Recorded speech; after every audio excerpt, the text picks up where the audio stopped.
Magandang gabi po, mga kabiki. Welcome po sa ating Barangay Kapre. Ako po muli, si Boy Kapre.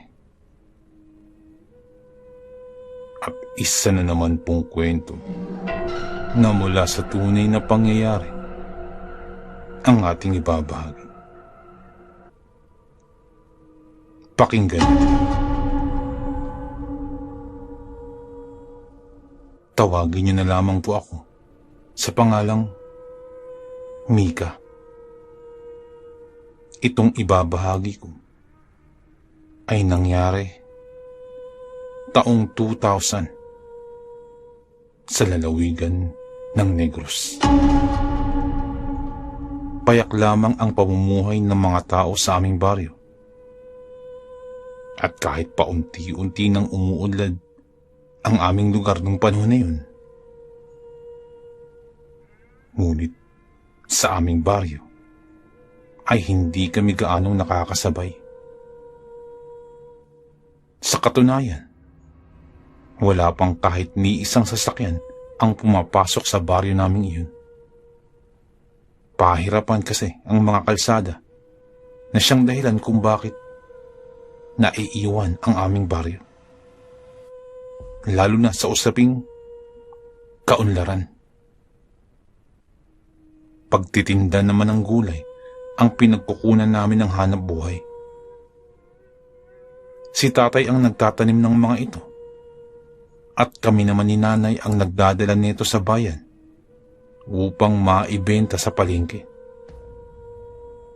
Sa awa naman ng Diyos, naiiraos naman namin ang buhay sa pang-araw-araw. Ako lang kasi ang kaisa-isang anak ng aking mga magulang. Kung kaya't ako na lang din ang inaasahan ni nanay na makakatulong sa kanya. Kung kaya't kapag walang pasok sa eskwela, ay sa palengke naman ang aking ruta. Bata pa man ako, palagi ko nang naririnig na ang isa sa aming mga kababaryo ay isang aswang daw.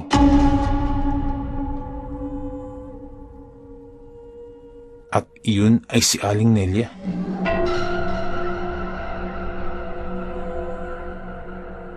Si Aling Nelia ay isa sa mga pinakamatatanda na nabubuhay sa aming baryo. Nakatira rin ito malapit sa amin. Sa katunayan, tanaw pa nga namin ang kanyang kubo mula sa aming bahay. Kabilin-bilinan rin sa akin ang aking mga magulang na kahit na anong mangyari, huwag pupunta sa kubo nito. Lalo na noong mga panahon na bata pa ako. Hindi naman ako naniniwala sa mga sabi-sabi sapagkat sa nakikita ko, si Aling Nelia ay isang makadiyos na tao. Katunayan pa nito, palagi siyang nagtuturo ng mga aral ng Diyos sa aming paaralan.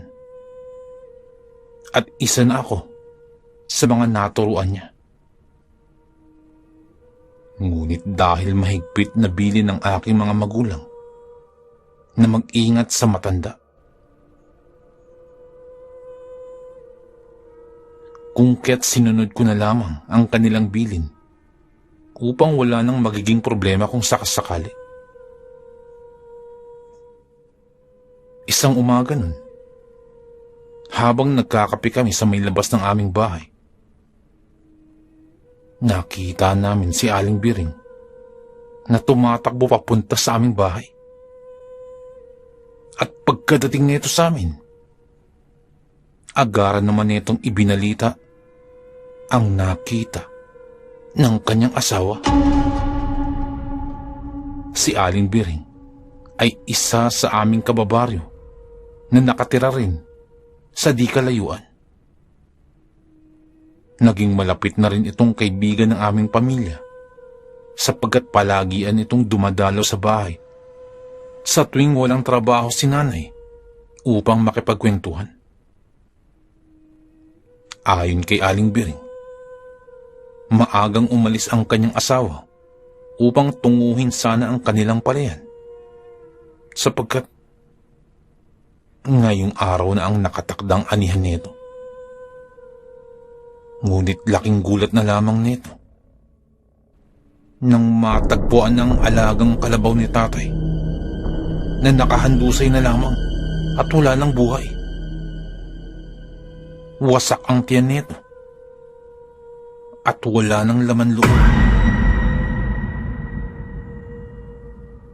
Nagkalat din ang mga dugo sa lupa at sa hinuhanga nila, aswang daw. Ayon kay Aling Biring, aswang ang may gawa nito.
Wala namang problema sa akin yun.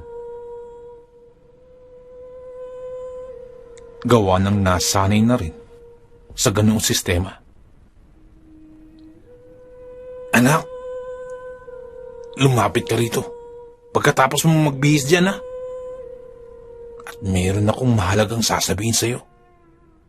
Wika ng aking ama pagkabungad nito sa akin.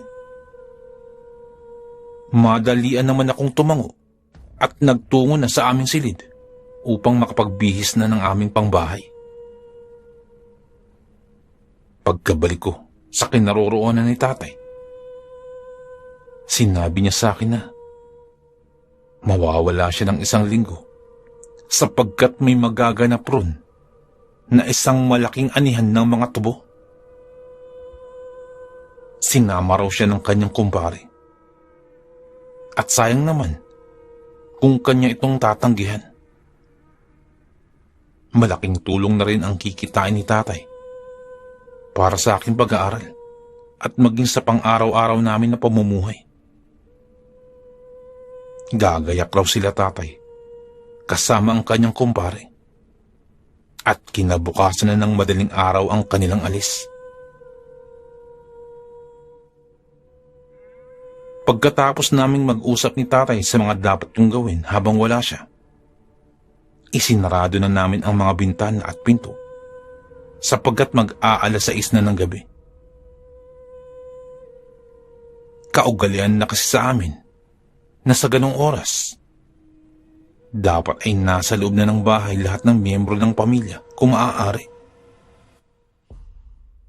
Naniniwala kasi ang karamihan sa aming baryo na sa ganong oras, dahan-dahan nang nagsisipaglabasan ang mga alagad ng dilim.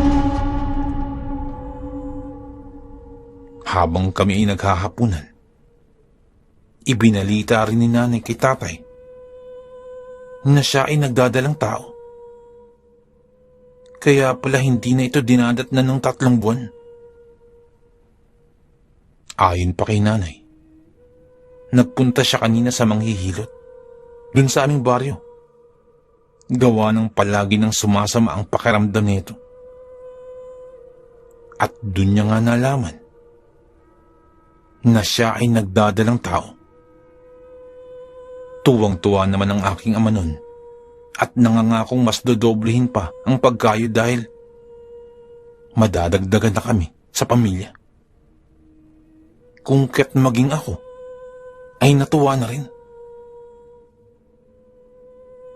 Kinaumagahan, umalis na sila tatay. Marami itong ibinilin sa akin na taos-puso ka namang tinatandaan.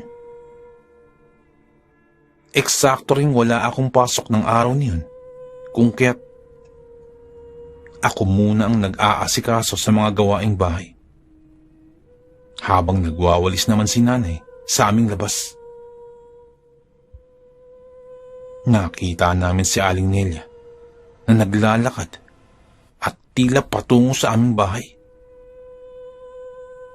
Hindi na lang namin ito pinansin ni nanay sapagkat inaakalang dadaan lamang yun.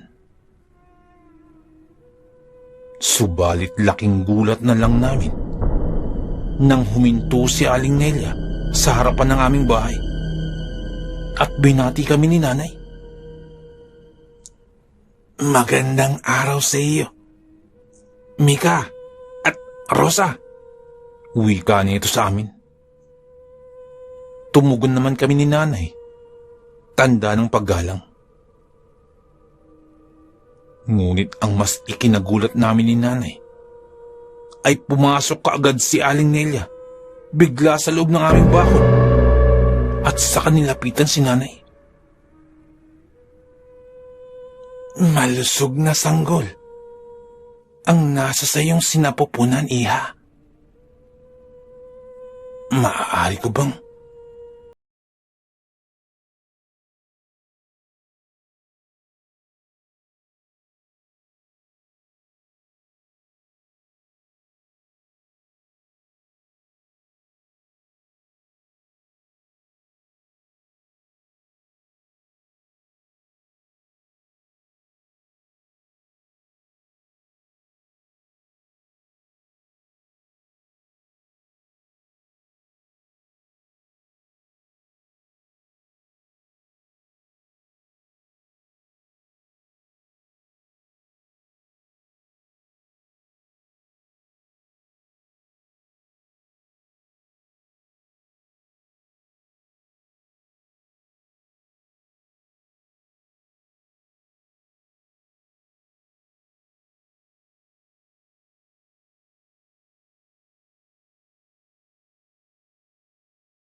Kinaumagahan ay pinagpasyan ng mga tao sa baryo sa kung ano ang dapat na gawin sa matanda. Napagkasunduan ng karamihan na sunugin na lamang ito kasama ang kanyang kubo. Nagmamakaawa pa ang matanda, ngunit wala na itong nagawa pa sapagkat gusto ng lahat ay makaganti sa salot na gumambala sa baryo. Si tatay pa mismo ang nagsindi sa aswang, gawa ng sobrang galit nito sa nangyari. Mabuti na lamang talaga at umuwi sila tatay ng mga panahon yun, sapagkat ayon kay tatay ay hindi raw maganda ang kanyang kutob. Sa pagkatubok ng aswang na yun, nagbunyi naman ng husto ang mga tao sa baryo. Ngunit ako ay matinding takot ang idinulot nito sa akin at maging kay nanay. Ang mga pangyayaring iyon ang nagmulat sa akin na mag-ingat sa mga tao sa paligid mo.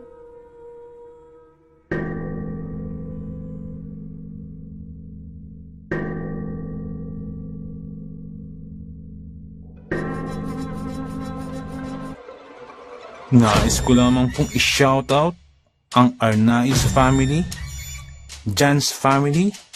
Ang shoutout pong ito ay mula po kay Ma'am Elizabeth Arnaiz. Shoutout po sa inyo. Shoutout din po kay Sir Edwin Villena, dyan po sa may Alabang Muntinlupa City. Shoutout po sa inyo. Shoutout din po kay Sir Julius Corpus at kay Sir Bong Layo ng Candelaria, Zambales. Shoutout po. Nais ko lamang pong i-shoutout si Ma'am Janet Burga din po sa may Qatar. At shoutout din po kay Sir Alex of Southern Mindanao, Creepy Speed. Shoutout din po sa mga taga-Sitio Badyang Tupod, Weste Cabatuan, Iloilo. Shoutout po sa inyo. From Sir Rex Besite, shoutout po sa inyo. Maraming salamat po.